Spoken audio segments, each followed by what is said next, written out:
네, 여러분 반갑습니다. 행복한 안식일입니다. 주님께서 우리와 함께하는 특별한 안식일이 되기를 간절히 기도합니다. 우리 목사님한테 여기 한번 좀 와서 말씀을 주면 좋겠다 하는 연락을 받은 그날부터 여길 가서 내가 무슨 말을 할 수 있지 하는 마음이 밀려왔고, 그저 어떤 말로 어떻게 힘을 줄 수 있을까 막막해서 그날부터 지난 며칠 동안 금식을 하면서 주님께 물었습니다. 프로그램이 계속 설악산에서도 진행이 되는데 제가 여기를 가야 됩니까? 묻고 또 가는 게 좋겠다 하는 또 마음을 주셔서 그러면 무슨 말씀을 전해야 될까요? 어제 밤늦게까지 그런 기도를 또 하다가 오늘 새벽에 설악산에서 올라왔습니다. 누구보다도 우리 집사람이 여기를 와서 여러분들에게 따뜻한 인사를 하고 싶어 하는데 그쪽에서 또 많은 사람들이 프로그램이 진행되는 게 있어서 안타깝게 함께 오지 못하고 대신 우리 큰아들 진규가 왔습니다. 그때는 우리 이삼전 장로님 학원 요만할 때 다니고 뛰어놀고 그렇게 했었는데 세월이 많이 흘렀다는 것을 느끼게 돼요. 특별히 무슨 말씀으로 은혜를 나눌까 기도하다가 정말 이 교회가 하나님이 피로 사신 교회인데 여러 가지 어려움을 지금 겪고 있다는 소식이 가슴을 가득 채워서 오늘 이 시간에는 하나님 성전의 회파를 막아내는 방법이라고 하는 제목으로 우리가 같이 은혜를 나누도록 하겠습니다. 성경에 오늘 우리 광명교회가 겪고 있는 그런 비슷한 일들을 겪은 적은 없었을까? 그때 그들은 어떻게 그 어려움들을 극복했을까? 기도하던 중에 느헤미야 시대에 거의 비슷한 일들을 그들도 겪었고 오히려 그들은 그 어느 때보다도 하나님의 사랑을 가장 많이 받았다라고 하는 것을 기억하면서 느헤미야서를 여러 번 기도하면서 읽어봤습니다. 자, 그 중에서 오늘 느헤미야 4장 15절부터 13절부터 18절까지 있는 말씀을 우리 같이 마음을 합해서 읽어보도록 하겠습니다. 시작. 내가 성 뒤 낮고 넓은 곳에 백성으로 그 종족을 따라 칼과 창과 활을 가지고 서게 하고 내가 돌아본 후에 일어나서 귀인들과 민장과 남은 백성에게 고하기를 너희는 저희를 두려워 말고 지극히 크시고 두려우신 주를 기억하고 너희 형제와 자녀와 아내와 집을 위하여 싸우라 하였었느니라. 우리의 대적이 자기의 뜻을 우리가 알았다 함을 들으니라. 하나님이 저희의 꾀를 패하셨으므로 우리가 다 성에 돌아와서 각각 역사하였는데 그때로부터 내 종자의 절반은 역사하고 절반은 갑옷을 입고 창과 방패와 활을 가졌고 민장은 유다 온 족속의 뒤에 있었으며 성을 건축하는 자와 담부하는 자는 다 각각 한 손으로 일을 하며 한 손에는 병기를 잡았는데 건축하는 자는 각각 칼을 차고 건축하며 나팔 부는 자는 내 곁에 섰었느니라. 하나님의 성전을 재건하면서 주변에 있는 사방의 적군들이 호시탐탐 노리고 있는 그때에 이 느헤미야는 한 손에는 칼을 들고 또 나팔을 가지고 또 벽돌을 쌓는 이 성전을 지금보다 더 아름답게 중건하는 작업을 시작을 했는데, 그 어려움 속에서 도대체 얼마나 효율적으로 그 성전을 지켰고 재건했을까? 아마 성경의 수많은 역사를 다 뒤돌아봐도 그 어려움 속에서 그 짧은 시간 동안 하나님의 성전을 그렇게 완벽하게 재건한 역사를 찾아보기가 어려웠을 거예요. 그 느헤미야와 예루살렘 이스라엘 백성들에게 함께 했었던 그 하나님이 오늘도 동일하게 살아계신 것을 인해서 감사를 드립니다. 그래서 여기 느헤미야와 그 백성들이 어떻게 그 속에서도 이 성전을 회파하려고 하는 그 세력들을 잘 이기면서 기어이 아름다운 성전을 중건했는지 그 중에 몇 가지만 요약해서 살펴봅니다. 첫 번째, 그 느헤미야는 목적 있는 삶을 살았다는 것입니다. 그저 하루 이틀 흘러가는 대로 살아갈 것이 아니고, 하나님께서 우리를 이 땅에 태어나게 하셨을 때는 나를 통해서 받으실 영광이 있기 때문에 태어나게 하셨지 않겠습니까? 여러분, 저와 똑같은 사람 어디 다니다가 보신 적 있습니까? 혹시 있어요? 없을 거예요. 그 얘기는 저와 똑같은 방법으로 하나님께 영광 돌릴 사람은 없다는 얘기입니다. 우주에서 유일무이한 귀한 자로 우리를 이 땅에 태어나게 해주신 것을 인해서 감사드리시기를 바랍니다. 특별히 하나님께서 여기 광명교회로 여러분들을 부르셨을 때는 여러분이 아니면은 그 어느 누구도 감당할 수 없는 어떤 사명이 있기 때문에 부르신 것입니다. 위기가 하나님께서 함께 하기만 하면은 기회가 됩니다. 에스더가 그 큰 위기를 만나지 못했다고 하면은 성경에 이름 한 자도 남기지 못하는 사람으로 끝났을 수도 있어요.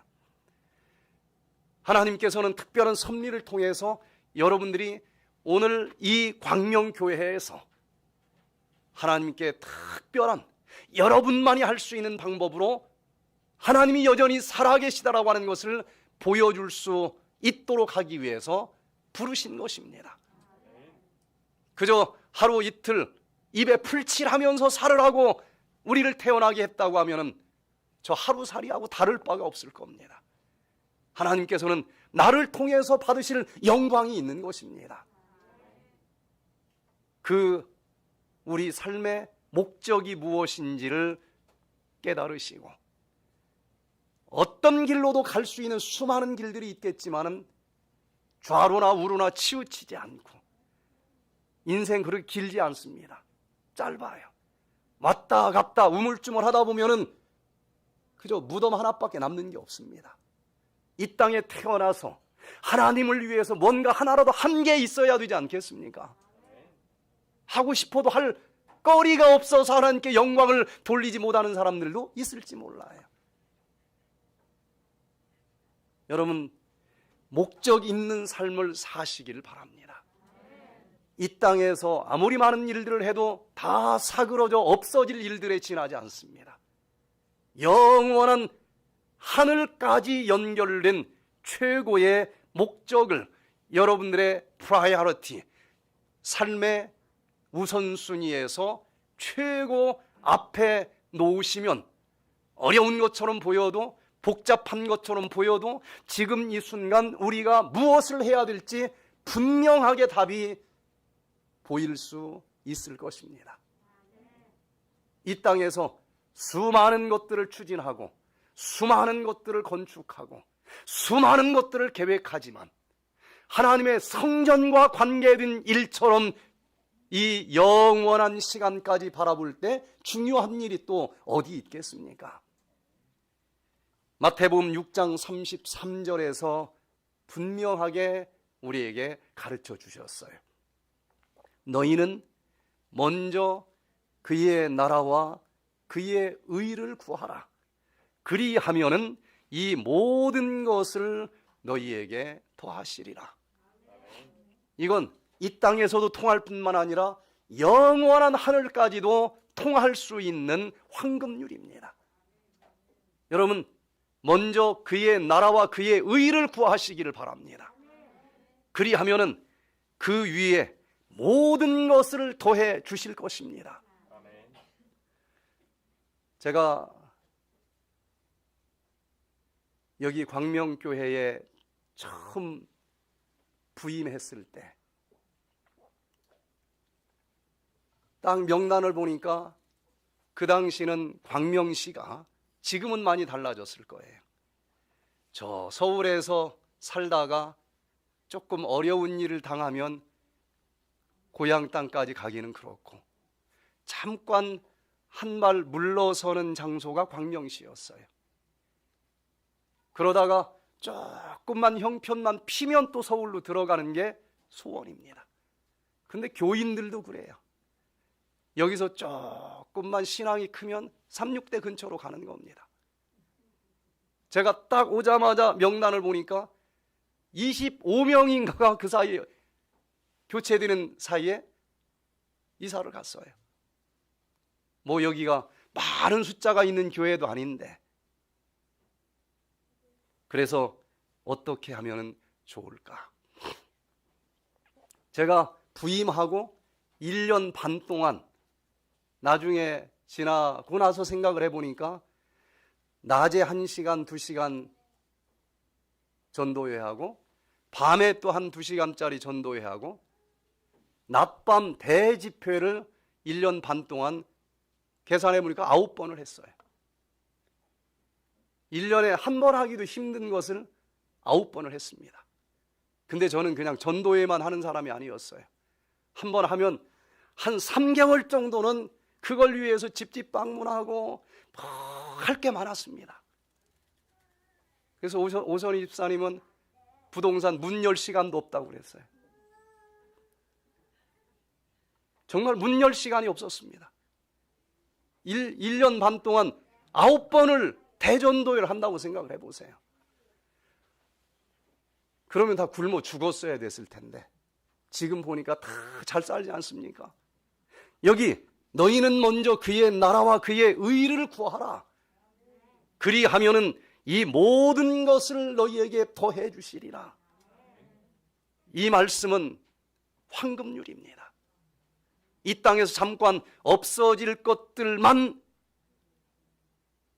신경 쓰지 마시고 우리 모두가 모처럼 마음을 합해서 누가 뭐라고 해도 이건 하나님을 위한 일입니다.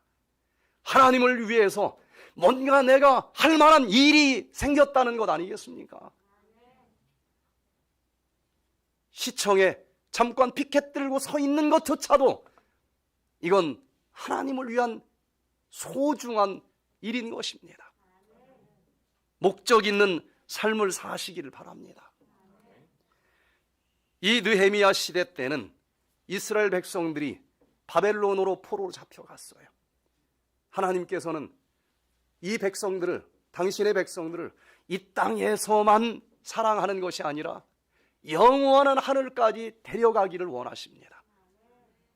그런데 그렇게 호소를 해도 하늘나라 갈 만한 그런 믿음을 가지고 살지를 못해요. 사랑하는 아들이 잘 되기를 원하는 마음으로 눈물을 흘리면서 회초리를 대는 그 어머니처럼 하나님께서는 가끔 저 이방 백성들을 몽둥이 삼아 매질을 하는 이스라엘의 역사를 우리는 봅니다. 그래서 바벨론으로 잡혀갔어요. 성전도 다 무너졌습니다. 그러나 그 고난 속에서 믿음을 잘 배운 다음에 드디어 BC 538년도에 1차 귀환을 합니다. 그 쉬운 일이 아니에요. 어찌 됐든 외국에 나가서 또 몇 년 살다 보면은 살림살이도 그럭저럭 늘어요. 저도 미국에 가서 한 10년 살아보니까 맨주먹으로 갔는데 이것저것 괜히 많아져요. 나름대로 또 여러 가지 삶의 터전이 잡힙니다. 거기서 다시 한국을 나온다는 게 그리 쉽지가 않아요. 새로 시작을 해야 됩니다. 그런데도 믿음 있는 백성들은 하나님의 성전을 향해서 다시 돌아옵니다. 수룹바벨의 인도로 일단 성전을 재건하는 일을 그때 했고, BC 457년도에 2차 귀환을 에스라와 함께 돌아와서 율법과 예배를 드리기 시작을 합니다. 그리고 BC 445년에 느헤미야와 함께 3차 귀환을 하면서 무너진 성벽을 수보하는 일을 하는데, 지금 뒤돌아봐도 이게 그리 쉬운 일이 아니었다는 거예요. 자, 느헤미야는 그 당시 어떤 삶을 살고 있었을까?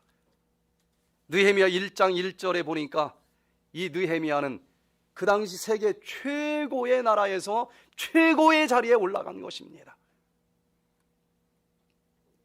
왕과 가장 가깝게 지내는 그런 위치에 올랐고, 왕의 생명을 지키는, 오늘날은 아마 대통령 비서실장 못지않은 그런 높은 자리에 올라갔으니 뭐 그 이상 바랄 게 어디 있겠어, 이 세상에서는. 그런 자리를 내버려 두고 황무한 예루살렘으로 간다고 하는 게 쉬운 일이 아니에요. 아직 자리가 안 잡힌 사람들이 돌아가는 건 이해가 될지 모르지만, 그러나 느헤미야는 이 땅에서 얼마나 부유하게 사느냐, 얼마나 출세했느냐, 이게 그의 삶의 목적이 아니었다는 것입니다. 여기 느헤미야 1장 3절에 보니까 저희가 내게 이르되 사로잡힘을 면하고 남은 자가 그 도에서 큰 환난을 만나고 능욕을 받으며 예루살렘 성은 회파되고 성문들은 소화되었다 하는지라. 내가 이 말을 듣고 앉아서 울고 수일 동안 슬퍼하며 하늘의 하나님 앞에 금식하며 기도하여 더 이상 바랄 것이 없을 정도로 출세한 자리에 있었지만 그 많은 부귀영화가 아무것도 아닌 것입니다. 하나님의 성전이 무너져 간다는 거예요. 얼마나 근심 걱정이 많은지 왕이 내 낯빛이 왜 그러느냐.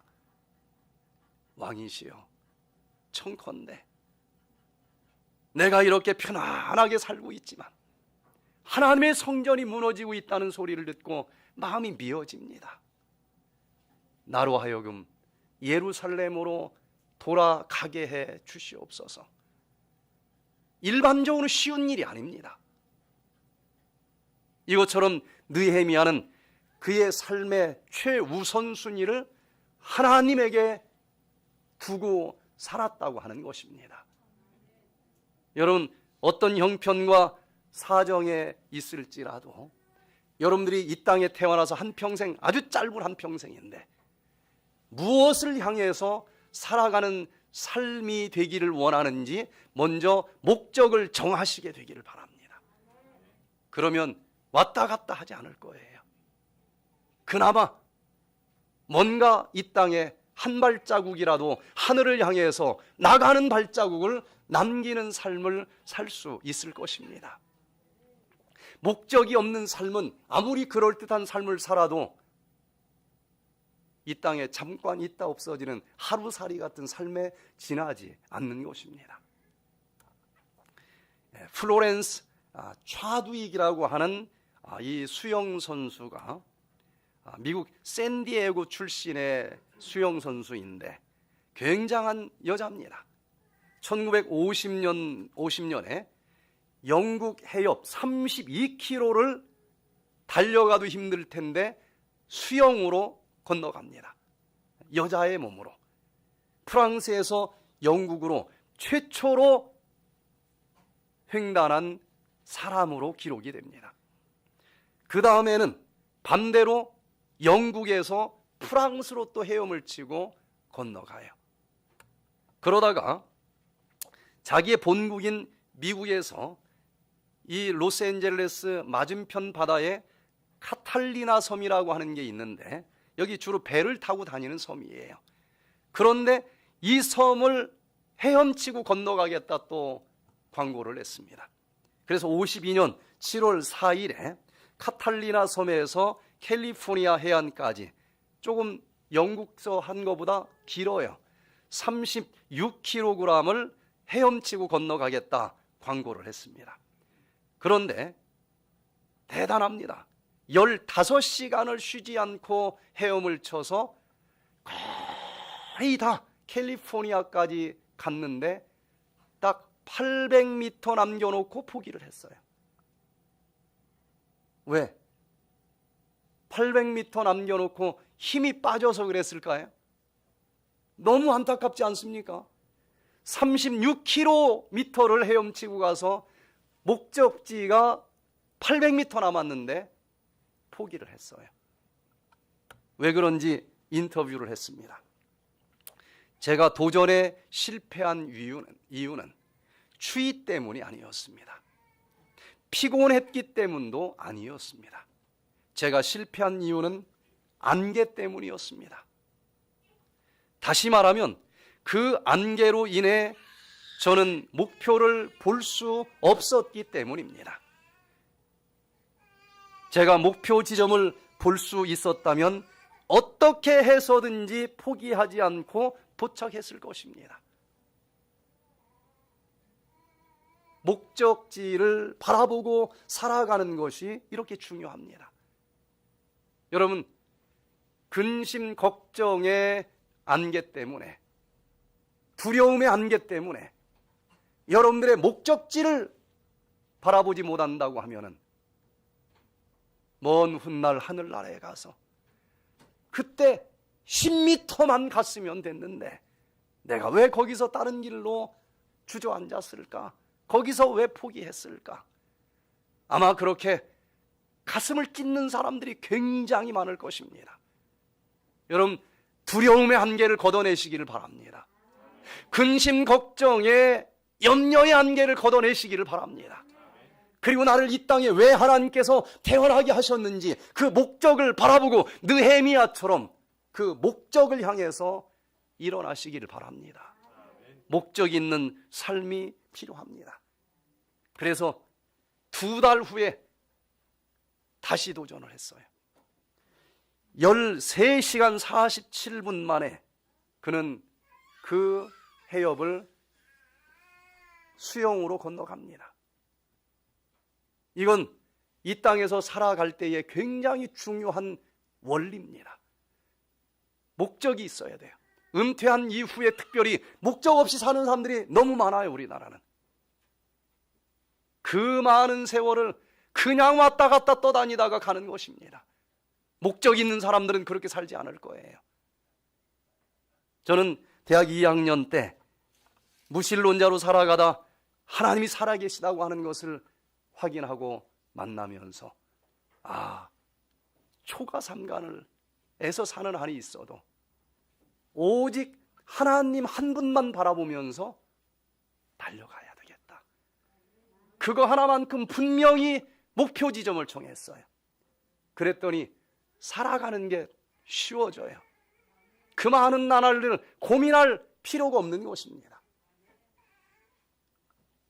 우리가 여기서 기도하면서 여기서 백투에덴 프로그램 중에서도 일기 중에 일기를 여기서 6월 말쯤에 했어요.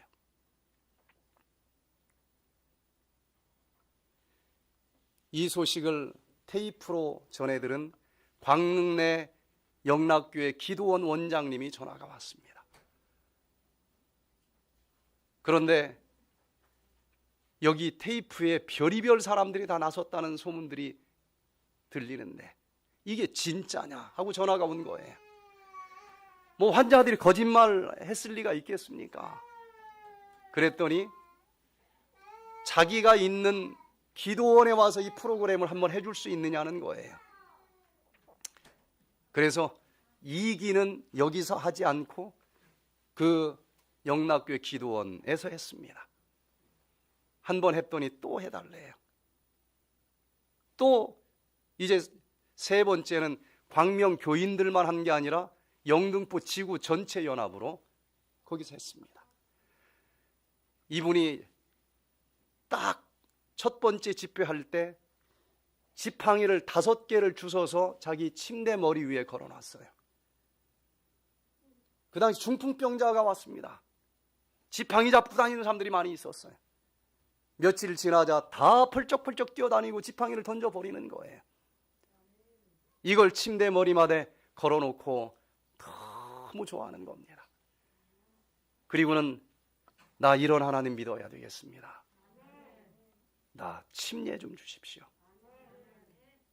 그래서 제가 주는 것보다는 연합회장님이 주면 더 좋지 않을까 싶어서 연락을 했더니 연합회장님이 오셔서 그 집회 마지막 날 그 기도원 원장님이 침례를 받았어요.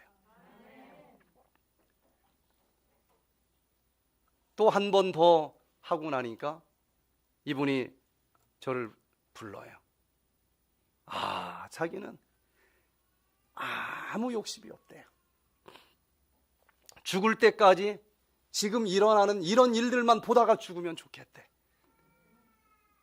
그러면서 이 건물과 땅을 저한테 기증을 하겠다고 제안을 해요. 고민을 할 필요가 있나요, 없나요? 며칠이나 고민하고 결정을 하면 될까요? 저는 목적지가 분명했습니다. 참 지금 뒤돌아보면 감사하게 1분도 고민한 적이 없습니다. 원장님 죄송합니다. 저한테 기증을 하는 걸 저는 원하지 않습니다. 이것을 연합회에다 기증을 하면 좋겠습니다. 그럼 원장님이 보기를 원하는 그걸 하여튼 보면 될 것 아니겠습니까? 그런데 저한테는 준다고 하면서 연합회에다는 안 하려고 그래요. 왜 그런지 몰라요. 제가 볼 땐 똑같은 것 같은데. 그런데 이분이 여러 달 뒤에 전화가 왔습니다. 위생병원 중환자실에서 전화가 온 거예요. 들어보니 죽을 것 같다는 거예요. 거의 막 노란 물을 토해내고 80이 훨씬 넘은 나이이기 때문에 임종을 준비해야 될 정도 상황이 된 거예요. 그런데 이분이 기증을 연합회에서 하겠다고 전화를 한 겁니다. 그래서 연합회장님과 법인실장님 함께 가서 중환자실에서 기증식을 했어요. 그렇게 기증을 하고 얼마나 마음이 평안했는지 이분이 살아났습니다. 그래서 이 연합회 최초의 요양원이 탄생을 한 것입니다. 또 이제 우리나라 최초의 암 전문 요양병원 여수 요양병원을 이제 설립하고 사방에서 많은 사람들이 몰려왔고 되는 것보다 더 많은 소문들이 막 퍼져나갈 때였어요. 의사인 제 친구 하나가 암을 치료하는 병원장인데 자기네 병원에 여수 요양병원에 갔다 온 환자들이 오면서 그 얘기를 계속 하는 거예요. 야, 이 프로그램을 같이 해야만 좋지 않을까. 저한테 연락이 왔습니다. 내가 가진 이 병원 빌딩 내놓을 테니까 우리 같이 동업하자. 다 내놓고 함께 암 환자들을 치료하면서 남는 건 반반하자. 어디 고민 며칠이나 해야 되겠어요? 일초도 고민이 밀려오진 않았습니다. 친구야, 미안하다. 내가 갈 길은 그 길이 아니다. 또 여수 요양병원 병원장을 할 때에 저는 참 마음에 이 답답한 게 8가지 건강 원리 지키면 된다. 그런데 환자들이 질문을 해요. 당뇨병 환자는 뭐 먹어야 돼요? 채식하면 됩니다. 파킨슨 환자는 뭐 먹어야 돼요? 채식하면 됩니다. 다 채식이야. 그럼 그냥 질병하고 한 단어로 설명을 하지 왜 파킨슨병, 왜 갑상선 기능 저하증 이름을 다르게 붙이느냐는 거예요. 내가 너무 몰라서 이러는 것 아닌가. 그게 굉장한 짐이 됐어요. 제대로 알고 가르쳐야 되겠다. 그래서 공부를 좀 해서 이걸 과학적으로 증명을 해야 되겠다고 하는 짐이 컸어요. 그래서 박사 과정을 들어가겠다 그랬더니 병원장을 그만두든지 박사 공부를 하든지 두 개는 함께 못한다. 부원장님이 찾아왔어요. 원장님, 공부한다고 하지 마세요.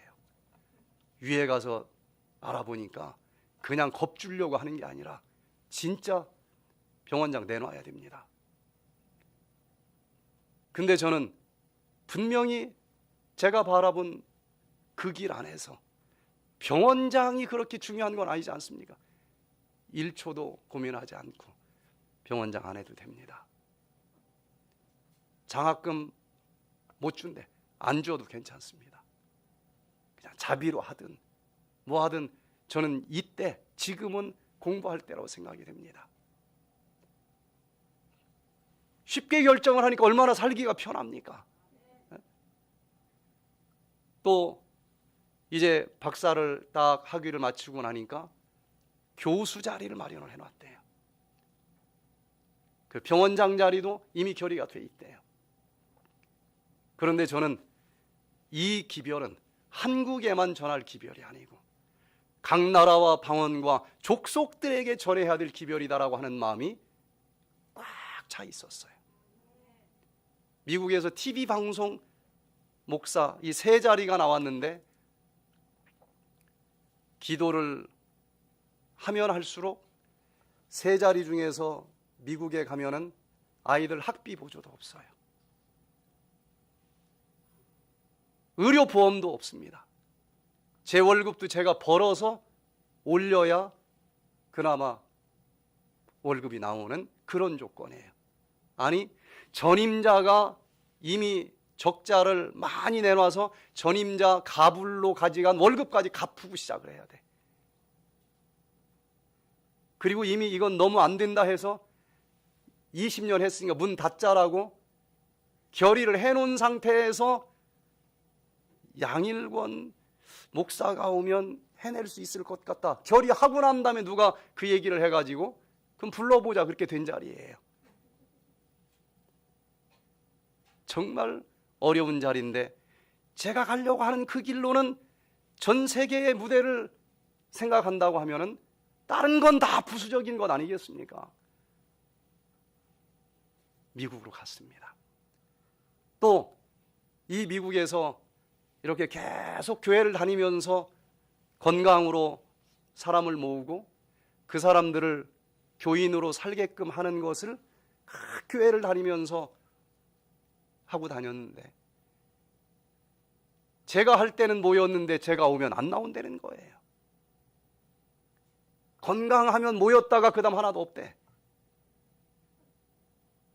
분명히 광명교회에서 만들어진 이 프로그램이 광명교회에서 할 때는 나오고 그냥 끝난 게 아니라 그 다음 다른 사람들을 데리고 오는 걸 봤는데 자꾸 그 얘기를 해요.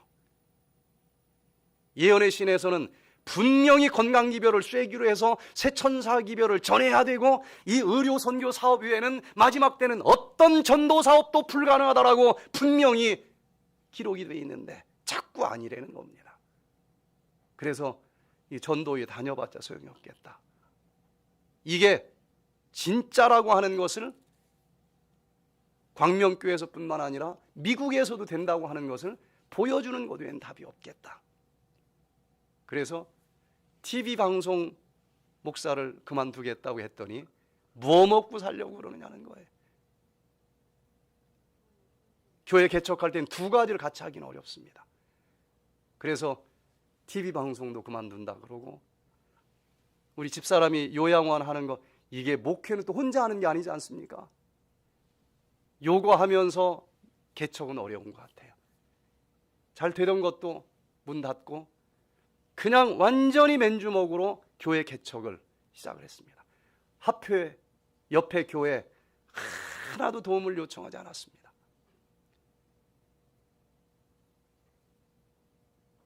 한 명, 두 명부터 시작을 하는데 한 합회에서 전화가 왔어요. 전도부장 자리로 우리 합회 와서 일을 하지 않겠느냐. 부목사도 몇 명 주겠다. 교회도 한 5교회 맡게 하겠다. 지금 월급도 안 나오는 이 작은 교회에서 고생을 하는데 고민, 뭐 하나님 일이 아닌 것도 아니지 않습니까? 어디 고민할 필요가 있을까요? 제가 1초도 망설이지 않고 목사님 죄송합니다. 제가 할 일이 따로 있습니다. 이분이 막 화가 나가지고 아니 기도라도 한번 하고서 얘기를 해야지. 그리고 제가 속한 합회 부장한테 전화를 했다는 거예요. 양일본이 도대체 어떤 놈이냐? 거기 뭐가 얼마나 좋길래 이런 자리를 1분도 고민도 안 하고 그냥 아닙니다라고 얘기를 하느냐? 그랬더니 거기 우리가 합회에서 1원도 하나 보조도 못 해주고 월급도 없고 뭐 그럴 만한 환경이라서 그런 게 아니다. 전 그때 그렇게 할 수 있도록 믿음 주신 주님께 감사를 드립니다. 할 수 있었던 이유는 저는 2번 사는 것도 아니고 짧게 사는 한평생인데 왔다 갔다 하면 안 되겠다. 오직 한 길로만 가야 되겠다. 그래서 그 백퇴된 교회가 탄생을 했고 이제는 한국에 와서 이걸 한 번 더 다진 다음에 세계로 나가야 되겠다 싶어서 한국에 딱 왔는데 그게 쉽지 않더라니까요. 숟가락 하나 없이 왔는데 이게 일단 잠잘 방이 없어요. 그래서 반지하 사골세방 50만 원짜리 하나 얻어가지고 하나님 이제 이 한국에 와서 어디서 무슨 일을 하기를 원하는지 가르쳐 주십시오. 사람을 의지하지 않게 해주시고 오직 주님께서 가르쳐 주시는 대로만 가게 해주시옵소서. 그래서 아는 사람은 한 명도 만나지 않기로 제가 결심을 했습니다. 아는 사람들을 만나면은 우리 땅이 있는데 여기서 요양원 하면 어때요? 뭐 많은 그런 제안들이 있었어요. 그랬는데 그때 연합회에서 부산 위생병원 병원장으로 좀 가면 어떻겠느냐. 그 하나님 사업 아닌 것도 아니잖아요. 그런데 1분도 고민하지 않고 죄송합니다. 목적이 있기 때문에 가는 길이 아닌 건 낭비인 거예요. 여러분, 여러 가지 일들이 우리에게 밀려오겠지만 정말 짧은 한평생 여러분만이 주님께 올릴 수 있는 그 영광의 길이 어떤 길인지를 먼저 기도하면서 찾으시기를 바랍니다. 그리고 그 목적지 하나를 향해서 나머지는 다 잘라버리고 짧은 한평생 그 한 길만 걸어간다고 하면은 어떤 누구라도 내가 아니고는 할 수 없는 그런 색깔로 하나님께 영광을 돌릴 수 있을 것입니다. 그 중에서도 이 땅에 하나님의 집, 성전을 위해서 하는 일들이라고 하는 것은 다른 이론의 여지가 없는 거예요. 모든 것 젖혀놓고 이 기회를 하나님께 영광 돌릴 수 있는 기회로 활용해 보시게 되기를 바랍니다. 2번째, 기도로 하늘의 능력을 힘입으시기를 바랍니다. 느헤미야가 그 목적을 위해서 예루살렘으로 왔지만 상황은 녹록지 않았습니다. 참으로 어려웠어요. 그런데 느헤미야가 전무후무한 업적을 남기면서 가장 최단기간 내에 그 성전을 재건할 수 있었던 이유는, 읽어보세요, 느헤미야서를. 왜 그랬을까? 어떻게 그게 가능했을까? 기도를 했다는 것입니다. 그것 외에는 찾을 수가 없어요. 느헤미야 1장 6절에 이제 종이 주의 종 이스라엘 자손을 위하여 주야로 기도하오며, 주야로 기도를 했다는 것입니다. 여러분, 이 광명교회 처음 왔을 때 이 자리도 많이 비어 있었어요. 저라고 해서 뭐 특별한 방법이 있겠습니까? 그러나 그때 뒤돌아보면 매일 새벽 기도를 했습니다. 매주 안식일 저녁마다 철야 기도를 했어요. 이 광명교회를 통해서 뭔가 이루어진 일이 있다고 하면은 그것 외에는 찾을 길이 없습니다. 매일 새벽 기도를 하고 매 안식일 저녁마다 철야 기도를 하고, 그랬더니 다른 교회에서도 철야 기도하러 오기도 했어요. 그리고 매주 목요일 날 한나절씩 제자 훈련하고, 그때 하나님께서 우리와 특별히 함께 하십니다. 내가 가진 능력만 가지고는 답이 없을진 몰라도 이렇게 기도하면서 하늘에서 부어주시는 능력을 받기만 한다고 하면, 남들은 불가능하다 할지라도 가능한 일을 이루어낼 수 있는 것입니다. 내게 능력 주시는 자 안에서 내가 모든 것을 할 수 있느니라. 여러분, 우리 광명교회에 지금 필요한 것이 있다고 하면은 기도가 아니겠습니까? 기도 아니고는 이 험악한 세력들과 싸울 수가 없는 것입니다. 우리가 무슨 힘이 있어요? 하늘의 힘을 위해서 주야로 기도하시기를 바랍니다. 두 번째, 무슨 기도의 내용이 올라가야 될까? 자복하는 기도가 우리에게 필요합니다. 이스라엘 자손의 주 앞에 범죄함을 자복하오니 주는 귀를 기울이시며 눈을 여시사 종의 기도를 들으시옵소서. 여러분, 하나님이 살아계시는데 왜 이런 일이 있을까요? 죄를 가지고 하늘나라 들어갈 수는 없습니다. 그러나 평안한 시기에 이 죄를 다 버리고 준비했으면 얼마나 좋았을까. 그런 하나님은 우리를 너무너무 사랑하시기 때문에 이렇게 이방 백성들을 몽둥이 삼아서라도 이제 주님께서 오실 만한 시간이 얼마 남지 않았기 때문에 우리가 아직도 가지고 있는 이 죄들을 다 버리기를 원하시는 것입니다. 세상을 원망할 필요 없어요. 조합을 원망할 필요 없습니다. 하나님, 이제 마지막이 됐는데 아직도 내가 준비되지 못한 것이 없는지 뒤돌아봅니다. 지금은 우리 자신을 살펴봐야 될 때입니다. 내가 깨닫지 못한 것은 없는가? 내가 알고는 있지만 그대로 실천하지 못하고 있는 것은 없는가? 내가 전도하면서 남에게는 그렇게 하라고 했는데 가르친 것만큼 나는 실천하지 못하는 것은 없는가? 지금은 회개할 때입니다. 이건 우리를 하나님께서 회개하라고 주신 그런 기회인 것입니다. 느헤미야는 그 시간을 자복하면서 지냈어요. 세 번째, 계명과 율례를 믿는다고 했지만 제대로 지키지 못한 것은 아닌가? 이걸 뒤돌아볼 때라고 생각되지 않습니까? 주께서 명하신 계명과 율례와 규례를 지키지 아니하였나이다.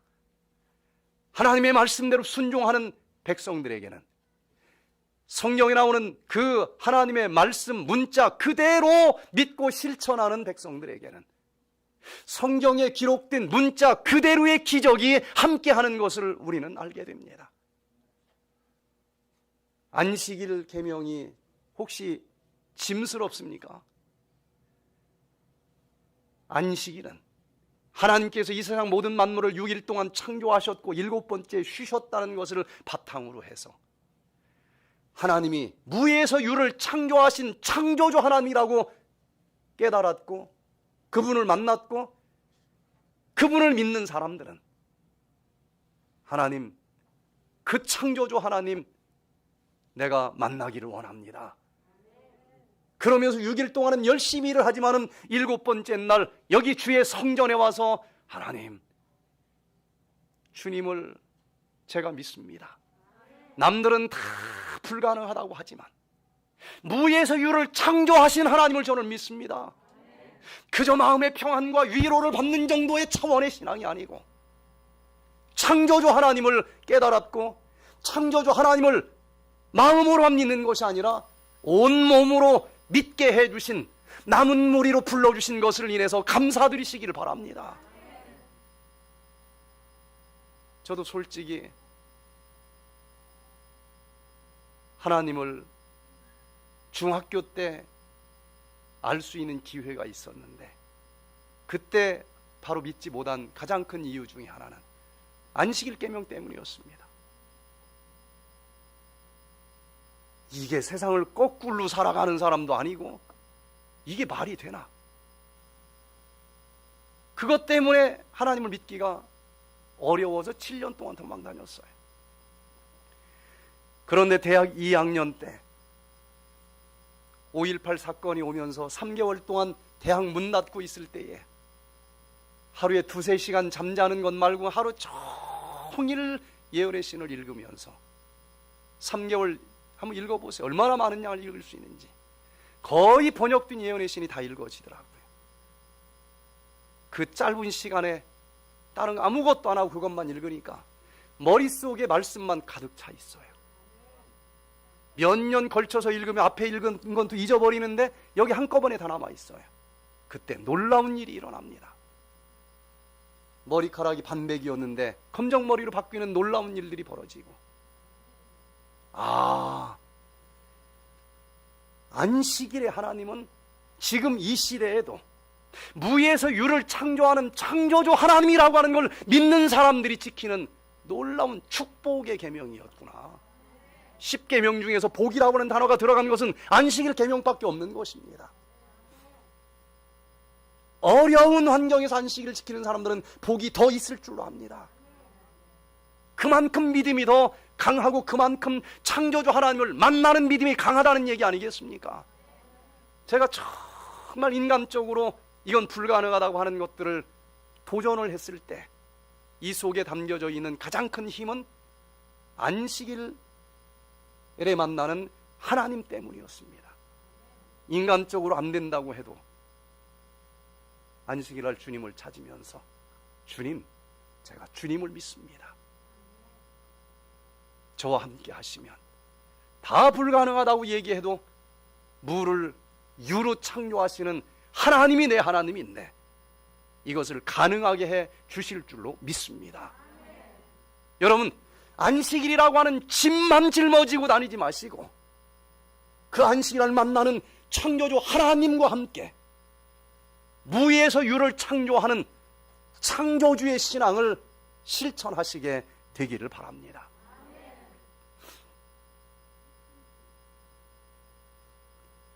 최길병 씨가 오늘 전 제일 보고 싶은데 안 보여요. 지금도 기억이 납니다. 우리 그때는 이름을 최진실, 아니 김진실이라고 했죠.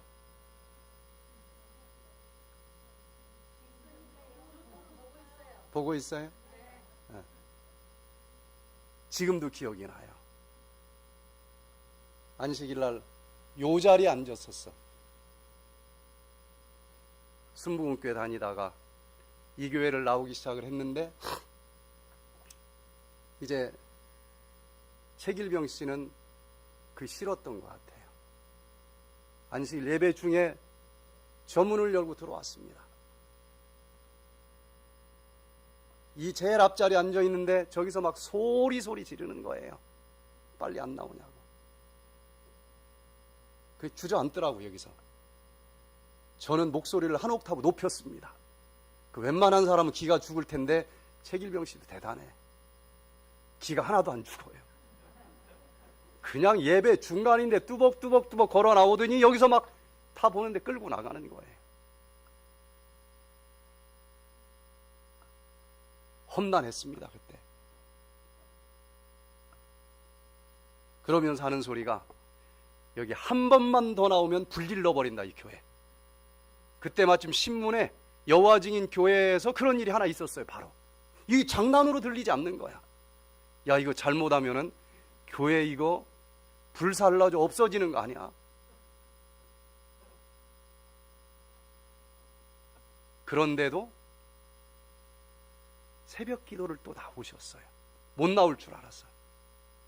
새벽 기도 나와서 새벽 기도 끝난 다음에 저한테 상담을 합니다.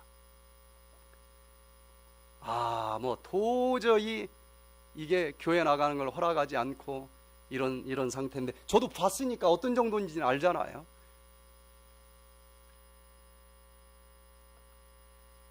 새벽 기도 나오다 걸린 거예요. 안식일만 나올 때는 좀 어떻게 하루 정도는 했는데 새벽 기도까지 나오다가 걸린 거예요. 그래서 며칠 있다가 새벽 기도를 나왔는데 이걸 계속 나와야 되느냐 말아야 되느냐 저한테 물어보는 거예요. 뭐라고 제가 대답을 해줘야 될까요? 네? 그럼 이 교회 불나 없어져 버리게? 그때 제가 쉽게 그냥 나오라고 할 수가 없어요. 장난이 아니었어. 그때는 간절히 기도하고서 마음에 막 타오르는 말을 했습니다. 아니, 지금까지 이렇게 핍박을 받았는데 더 핍박받을 게 뭐가 있습니까? 그냥 이제는 몰래 나왔는데 그냥 대놓고 나오십시오. 안식일 뿐만 아니라 새벽 기도까지 그냥 대놓고 나오십시오. 그러다 죽으면 순교지 뭐. 근데 이 믿음을 아무나 감당할 수 있는 게 아니에요. 아무한테나 제가 그렇게 얘기하지 않습니다. 그랬더니 눈물을 쭈르르 흘리던 게 저 뒤에서 지금도 기억이 나요. 그 믿음이 감당될 수 있는 사람이었던 거예요. 그 말을 듣고 싶었던 거예요. 그러면서 새벽마다 나와서 남편도 침례받게 해달라고 기도하자. 제가 1번으로 매일 최길병 씨도 침례받게 해 주시옵소서. 그렇게 계속 기도하다가 야영이를 갈 때가 있는데 야영이 한번 가자고 했나 봐요. 그랬더니 왜 간다고 그랬어요? 가서 뭐가 틀렸는지 한번 내가 확인하려고 간다. 거기 뭐 그냥 가는 건 아니고. 그렇게 왔어요. 하나님에게서는 능치 못할 일이 없습니다. 거기서 침례를 받았습니다. 여러분, 이 계명은 어떤 어려움이 있어도 피해갈 계명이 아닙니다. 우리가 이걸 위해서 부름을 받은 거예요. 우리가 몸부림치지만 힘이 없다 생각이 되거든. 요거 한번 뒤돌아보시고 자복하시길 바랍니다. 이제 하나님 앞에 온전히 서야 될 때인 것입니다. 그때 찍은 사진이 하나 발견이 됐어요. 앞에 요즘은 예쁘게 담장이 됐어요. 보니까 늦은비 성령 충만을 위한 100일 기도회를 하면서 이 백투에덴 건강기별을 쐐기로 해서 새천사의 기별을 전해야 된다라고 하는 빛을 우리가 함께 받았습니다. 그러면서 백투에덴이 여기서 시작한 거예요. 이 기도의 요엘서에 나오는 응답을 받자마자 예언 전도만 저는 주로 했는데 이제 건강 힐링 캠프를 해야 되겠다. 가슴이 너무 뜨거워서 일요일 날 이걸 응답받고서 그 다음 안식일 날까지 직원회까지 기다릴 수가 없어서 화요일 날 저녁 예배 때 예배가 끝난 다음에 임시 직원회를 예고도 없이 소집을 했습니다. 한 번도 안 해본 이 집회를 하자고 그러는데 한 사람도 반대하는 사람이 없었어요. 이게 어느 교회에서나 있을 수 있는 일은 아닙니다. 한 사람도 반대하는 사람이 없었고 전부 다 합시다. 언제 할까요? 그냥 100일 기도 끝나는 날 합시다.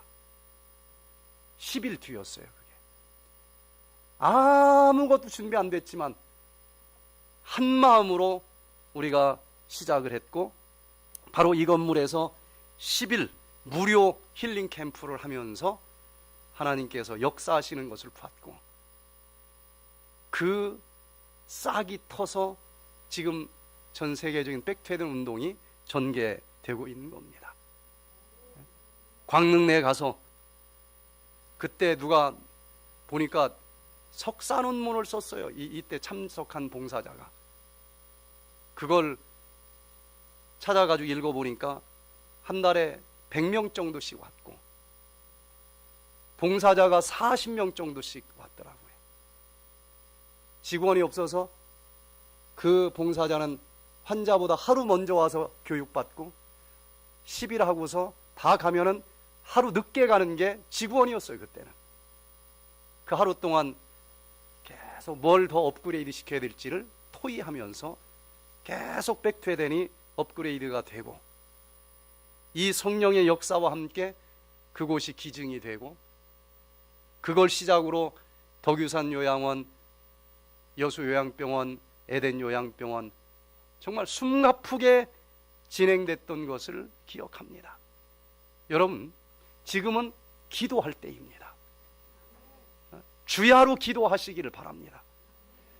이 자리가 그런 기도에 땀이 묻어있는 자리인데, 사단은 기도를 할 때만이 벌벌 떱니다. 가서 목소리 크게 지른다고 해서 눈 하나 깜빡하지 않습니다. 그 사람들이. 기도하시기를 바랍니다. 세 번째, 사방에서 회유와 공격이 밀려올 것입니다. 그래도 흔들리지 마시기를 바랍니다. 여기 보면은 느헤미야 4장에 보면은 산발랏, 사마리아, 암몬, 도비야 다 사방에서 밀려와요. 그러면서 저들의 건축하는 성벽은 여우가 올라가도 곧 무너지리라. 아이고, 한 명씩 서가지고 외쳐봤자 그게 뭐 되겠어. 조롱하는 것입니다. 북쪽에서는 산발랏과 사마리아 사람들이 무너뜨리려고 하지. 남쪽에서는 아라비아 사람들, 동쪽에서는 도비야와 암몬 사람들, 서쪽에서는 아스돗 사람들, 정말 사방에서 이 성전이 재건되는 것을 싫어하는 사람들이 계속 조롱하고 시간만 있으면 무너뜨리려고 하는 그런 상황에서 이 성전을 재건하고 있는 것입니다. 그런데 여러분, 지금 가장 큰 적은 누구일까요? 여기서 가장 큰 적은 누구일까요? 여기 보면 그 사방의 엄청난 적군들보다 더 무서운 적이 있습니다. 내부에 있어요. 내부에. 언제고 역사는 반복됩니다. 여기 느헤미야 6장 10절에 보니까 스마야라고 하는 선지자, 같은 믿는 사람이에요. 그런데 이 영이 조금 빗나갔습니다. 저희가 너를 죽이러 올 터이니 우리가 하나님의 전으로 가서 외소 안에 있고 그 문을 닫자. 저희가 필연 밤에 와서 너를 죽이리라. 거짓 선지자가 돼버린 거예요. 저는 하나님의 보내신 바가 아니라 도비야와 산발랏에게 뇌물을 받고 내게 이런 예언을 함이라. 분명히 선지자인데 저 이방 사람에게 뭘 얻어먹고 거짓 예언을 한 거예요. 이게 제일 무서운 흔들림일 수 있습니다. 그런데 그거보다 더 어려운 것은 이 내부에서의 흔들림입니다. 밖에서는 거세면 거셀수록 여기는 더욱더 반작용으로 단단해지게 되어 있어요. 그건 두려울 게 아닙니다. 이 안에서 우리가 준비되지 않았을 때 이게 가장 무서운 거예요. 느헤미야 4장 12절부터 보니까 그 대적의 근처에 거하는 유다 사람들도 그 각처에서 와서 10번이나 우리에게 고하기를 너희가 우리에게로 와야 하리라 하기로 내가 성 뒤 낮고 넓은 곳의 백성으로 그 종족을 따라 칼과 창과 활을 가지고 서게 하고. 여러분, 이 안에 있는 사람들, 그러면서 이 일을 적극적으로 협조하지 않는 사람들이 가장 어려움을 줄 수 있습니다. 저 밖에서 어려움은 신경 안 써도 돼요. 거세면 거셀수록 이 속에 있는 사람들은 똘똘 뭉치게 되어 있는데 우리끼리 하나가 안 될 때 이건 막을 길이 없습니다. 이건 하나님도 어떻게 할 수가 없어요. 나 자신이 가장 큰 장애물이 될 수 있다고 하는 것입니다. 세계를 정복한 징기스칸도 두려운 게 있었다는 거예요. 도대체 징기스칸이 두려운 건 무엇이었을까? 집안이 나쁘다고 탓하지 말라. 나는 9살 때 아버지를 잃고 마을에서 쫓겨났다. 가난하다고 말하지 말라. 나는 들쥐를 잡아먹으며 연명했고 목숨을 건 전쟁이 내 직업이고 내 일이었다. 작은 나라에서 태어났다고 말하지 말라. 그림자 말고는 친구도 없고 병사로만 10만, 백성은 어린이, 노인까지 합쳐 200만도 되지 않았다. 배운 게 없다고, 힘이 없다고 탓하지 말라. 나는 내 이름도 쓸 줄 몰랐으나 남의 말에 귀 기울이면서 현명해지는 법을 배웠다. 너무 막막하다고, 그래서 포기해야겠다고 말하지 말라. 나는 목에 칼을 쓰고도 탈출했고 밤에 화살을 맞고 죽었다 살아나기도 했다. 작은 적은 밖에 있는 것이 아니라 내 안에 있었다. 나는 내게 거추장스러운 것은 깡그리 쓸어버렸다. 나를 극복하는 그 순간 나는 징기스칸이 되었다. 다른 적은 아무것도 아닙니다. 나만 믿음으로 무장되어 있다라고 하면은 다른 건 그 어떤 것도 하나님과 함께 이길 수가 있어요. 그러니 아직도 준비되지 못한 나를 두려워하시고 십자가 앞에 자복하시고 이번 기회에 내일 하나님이 이 땅에 오신다 할지라도 하나님 준비됐습니다. 할 만큼 모든 걸 다 비울 수 있는 우리 모두가 되시기를 간절히 바랍니다. 광명교회가 이 어려움을 당하는 이유는 기도하라고 주신 기회입니다. 마지막이 정말 얼마 남지 않았기 때문에 나를 깨우치기 위해서 하나님이 주신 기회라고 하는 것을 받아들이는 자들은 복이 있는 자들입니다. 네 번째, 하나님이 내 편이라고 하는 믿음을 가져보시기를 바랍니다. 우리 하나님이여 들으시옵소서. 우리가 업신여김을 당하나이다. 원컨대 저희의 욕하는 것으로 자기의 머리에 돌리사 노략거리가 되어 이방에 사로잡히게 하옵시고.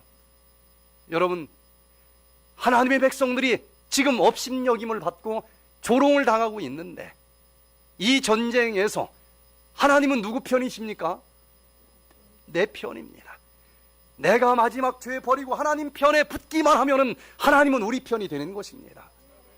시편 118편 6절 같이 한번 읽어보겠습니다. 시작. 여호와는 내 편이시라. 내가 두려움이 없나니 사람이 내게 어찌할꼬. 내가 하나님 편에 서기만 하면은 두려울 게 없습니다. 왜 두려움냐? 내가 준비 안 돼서 그래요. 내가 양다리를 걸치고 있기 때문에 두려운 것입니다. 지금 이 순간 세상에 내딛고 있는 발을 한 발 걷어서 아직도 가지고 있는 라헬의 드라빗 마지막으로 던져버리시고 하나님 품에 안겨보시기를 바랍니다. 하나님이 내 편인데 이 전쟁이 어떤 모양으로 흘러가도 우리는 두려울 게 없습니다. 하나님께서는 우리가 생각하는 것과는 다른 모습일진 모르지만은 여러분들이 느헤미야서에 있는 말씀대로만 나간다고 하면은 지금보다도 몇백 배 더 좋은 성전 안에서 예배 볼 수 있게 될 것입니다. 그러므로 자기를 힘입어 하나님께 나아가는 자들을 온전히 구원하실 수 있으니 이는 그가 항상 살아서 저희를 위하여 간구하심이니라. 오늘도 예수님이 우리를 위해서 하늘 지성소에서 기도하고 계시다는 것을 기억하시면서 그분과 기도로 하나 되시기를 바랍니다.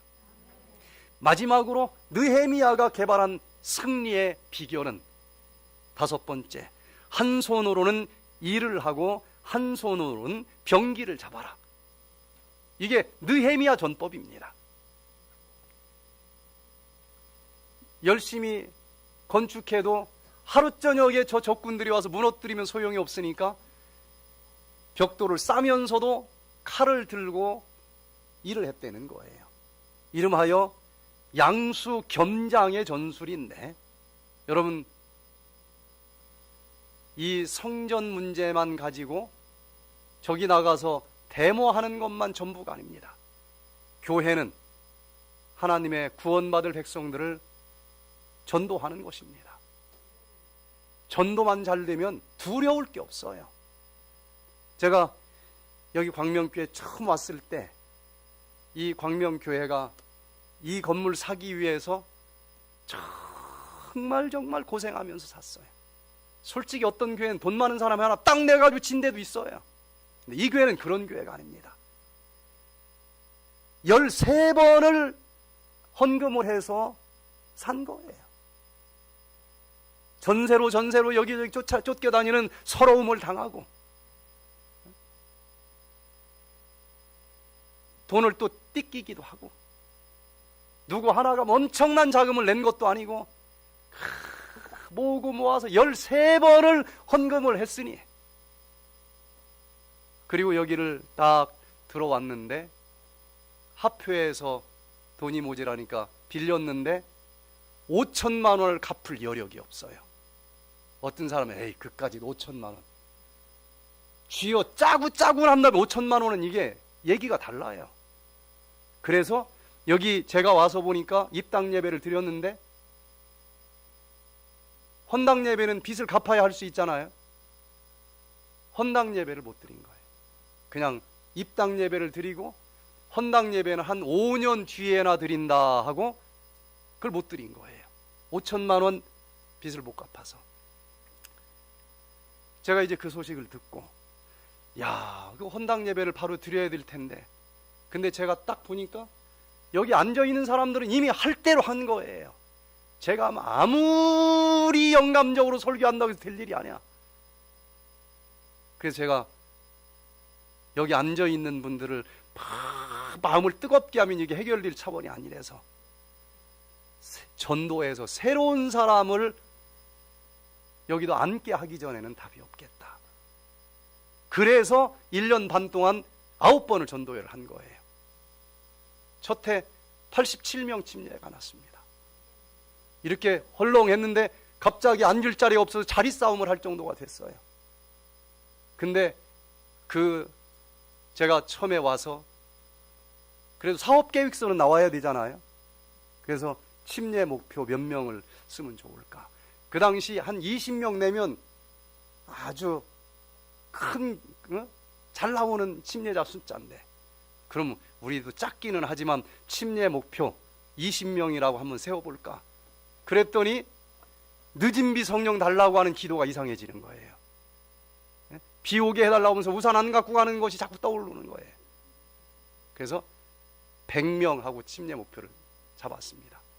그래서 올해 침례 목표 100명입니다. 그랬더니 다 웃어. 3명, 4명 침례 주는 데서 20명만 줘도 많은데 100명 그랬더니 붕 뜬 얘기를 듣는 거예요.